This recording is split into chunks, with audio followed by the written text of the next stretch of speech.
The land had gone quiet. Not peaceful quiet, empty quiet. 8 years of fertilizer, reseeding, herbicide, and heavy equipment had left 56 acres that no longer sounded like a pasture. No bird song at dawn. No insects moving through grass, because there was no grass to move through. Just wind, dragging pale dust across a cracked ground and carrying it toward the fence line, like the field itself was trying to leave. The ranch had tried everything it knew how to try. When none of it worked, the owner fenced the whole 56 acres off and stopped trying. Everyone agreed the land was finished.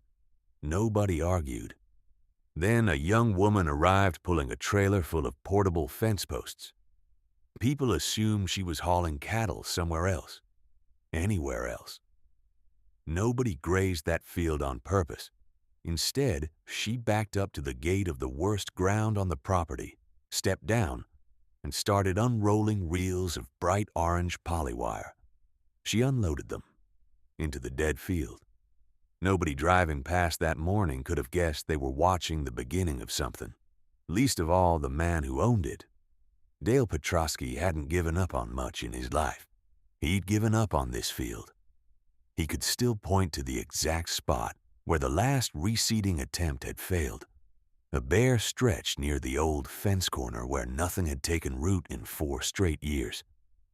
He'd stopped walking out there, stopped mowing it, stopped, if he was honest, thinking about it at all, except as a number on the property tax bill that produced nothing back.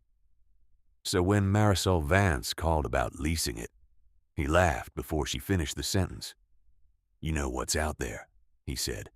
"Compacted clay, foxtail, not enough topsoil to bury a dog." "I know," she said. "That's why the rate's so low." He signed anyway.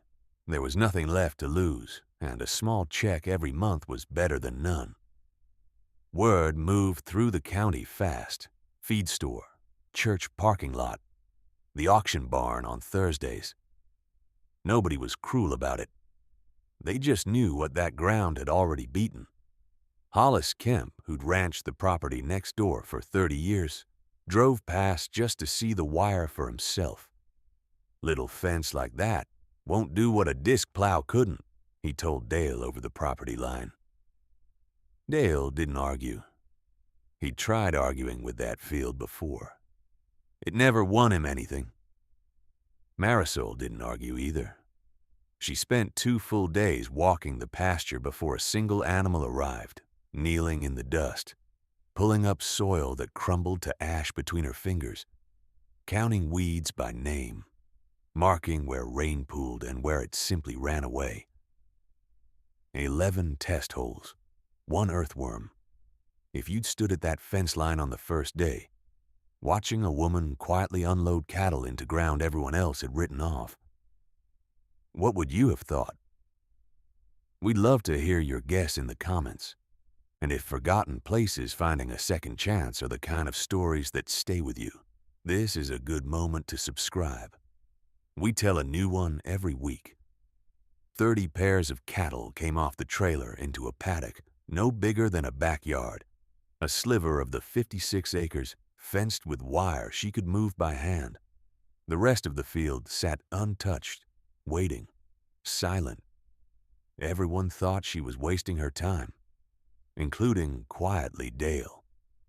Month 1. If anything, it looked worse.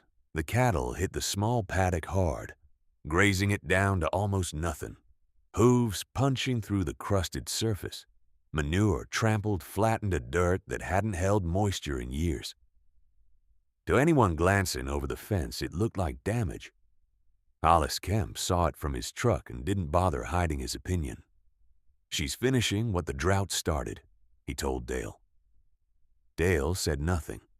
He'd started driving past more often than he wanted to admit, not to check on Marisol, just to look. He told himself that. Month 2. Still nothing worth mentioning. The trampled paddock sat bare and dark under the sun, and the rest of the field waited its turn, untouched. the way it had waited for 8 years already. What nobody could see was underground. Why does she move the cattle every 12 hours instead of leaving them for weeks, the way every rancher for 3 generations had done? The land was asking the same question the neighbors were, in its own slow way. And the answer was happening beneath the surface where nothing above ground could prove it yet. Month 3. The first clue. Dale found it by accident, walking the fence line at sunrise the way he'd started doing without quite deciding to. Along the old hoof-pressed lines in the first paddock, a haze of green had come in. Not planted, not seeded, just there, the way something shows up after you stop looking for it. He crouched down, said nothing, and drove home without mentioning it to anyone. He came back the next morning to make sure he hadn't imagined it. Why isn't she reseeding, the way the ranch had reseeded 4 times before, and failed 4 times before? Because the seed had never been the problem. Buried in that starved soil were native grasses that had waited years for a chance, dormant, not dead, needing only ground soft enough to hold water and time enough to remember how to grow. Marisol wasn't planting anything. She was giving the field permission. Month 4. The smell changed first, before the color did. Not the dry, mineral smell of dust that had hung over the pasture for years, but something faintly sweet, almost like a barn after rain. Marisol noticed it on her hands after checking soil moisture, and wrote it down in the notebook she kept on the truck seat. Infiltration times, root depth, dates, a record nobody had asked her to keep. Why are the weeds thinning out, when 8 years of herbicide never touched them? Not because anything killed them, because for the first time in nearly a decade, they had competition. Month 5. Earthworms. Marisol found the first one in a test hole she dug on a whim, then 3 more in the paddocks around it, in ground where she'd counted exactly 1 total on her very first survey. She held one up in the morning light for a moment, said nothing to anyone about it, and kept working. Then the sky opened up and the pasture answered a question nobody had thought to ask yet. Month 7. A storm dropped 1.5 inches in an afternoon. On the untouched half of the 56 acres, water sheeted straight off the hardpan the way it always had, carving thin gullies toward the fence. But in the paddocks Marisol had already grazed and rested. The rain simply vanished into the ground. No runoff, no standing pools, just dark, wet soil, drinking like it remembered how. Dale drove out that evening and stood at the boundary between the 2 fields for nearly a full minute before he said a word. By spring, the field had found a rhythm, grazed, rested, greening, grazed again. Then the rain stopped altogether and the rhythm nearly cost Marisol everything. It was the driest stretch the county had seen in 6 years. Creeks that usually ran through August cracked dry by June. Hollis Kemp's hayfields, tended for 30 years, browned early and stayed that way. And on the sections of the 56 acres still waiting their turn in the rotation, the young grass that had only just come in withered fast, curling at the edges, looking worse than it had in months. For the first time, Dale called her before she called him. "Some of it's dying out there," he said. "Some of it's resting," she said. "There's a difference. Give it time." At this point, nearly everyone around the ranch believed the whole thing had already failed. Would you have kept going or walked away? Tell us honestly in the comments. Reading how differently people would have handled it is one of our favorite parts of sharing these stories. And if slow, uncertain comebacks like this one are what you come here for, subscribing means you won't miss where it goes next. Neighbors stopped being gentle about it. At the co-op, the talk shifted from "she's wasting her time" to "she waited too long and the drought's gonna finish what the chemicals started. Hollis told Dale outright the lease should end before her mistake became his. Dale drove out one evening and found Marisol on her tailgate, watching the herd move through gold evening light. He almost told her it was over. Instead, he asked her to show him everything, from the start. She walked him to the fence line between the grazed ground and the untouched ground and had him kneel down in both. The grazed soil held together when he squeezed it in his fist. The untouched soil crumbled to powder and blew off his palm before he could close his hand. He didn't say he believed her. He didn't end the lease either. Some of the recovered paddocks looked worse before they looked better. Thin, stressed, browning at the edges under the relentless sun. For a few weeks, even Dale wondered if Hollis had been right all along. Then, in the last days of the dry spell, the wind shifted and brought a slow, soaking rain, the kind that sinks in instead of running off. 2 mornings later, Marisol walked the recovered ground and stopped mid-step. Small yellow wildflowers, scattered through grass that 8 months earlier hadn't held a single living root. Month 10.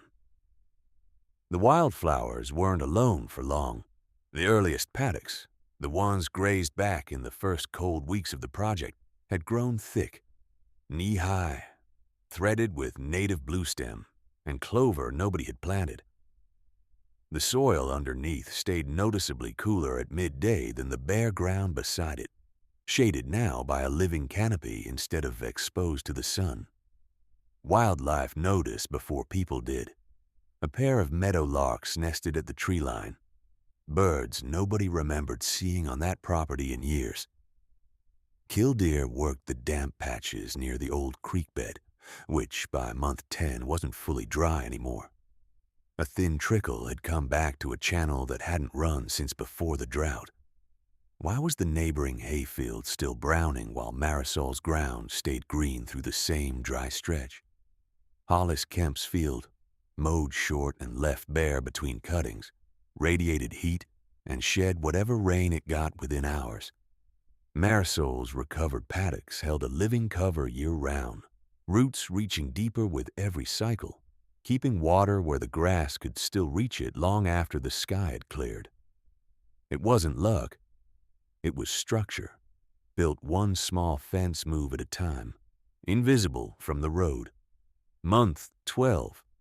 By the time she'd carried the rotation across all 56 acres twice, the field could carry more cattle than it ever had in its recorded history. Dale checked the old records to be sure, twice because he didn't believe it the first time. Butterflies moved through the wildflowers in the afternoons. Bees worked the clover.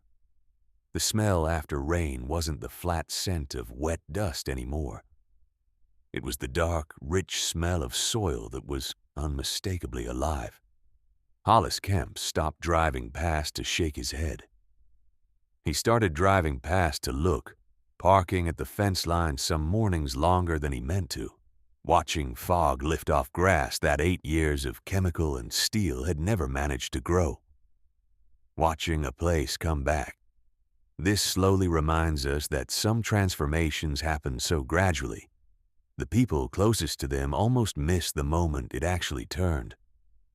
Has a place in your life ever changed like that, quietly before you noticed? We'd love to hear it below. And if these slow-earned comebacks are the kind of story you want more of, subscribing keeps them coming.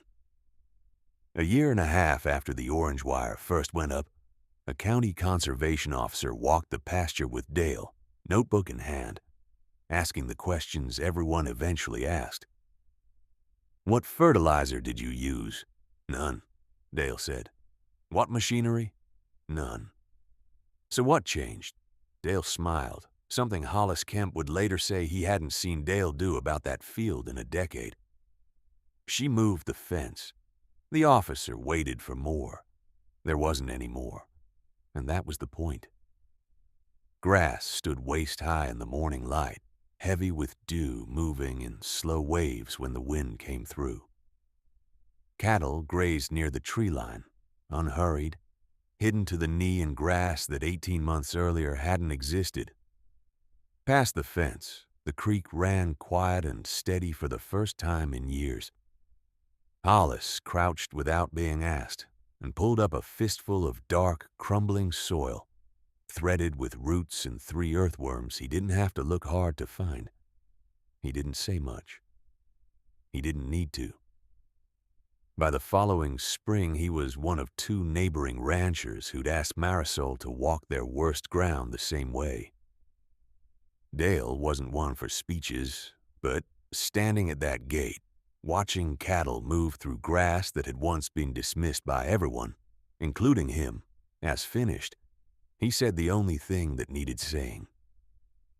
"We spent years trying to fix this land." He paused, looking out over acres that used to be nothing but dust and disappointment. Turns out, it was waiting for someone to stop fighting it. A few mornings later, Marisol stood alone at the far fence line at sunrise, watching fog lift slowly off the grass.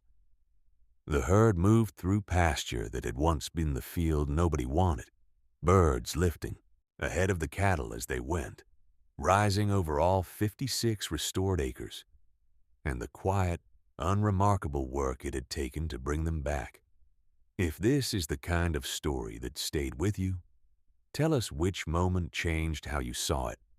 The first earthworm, the rain that finally soaked in, or the morning Dale finally believed it.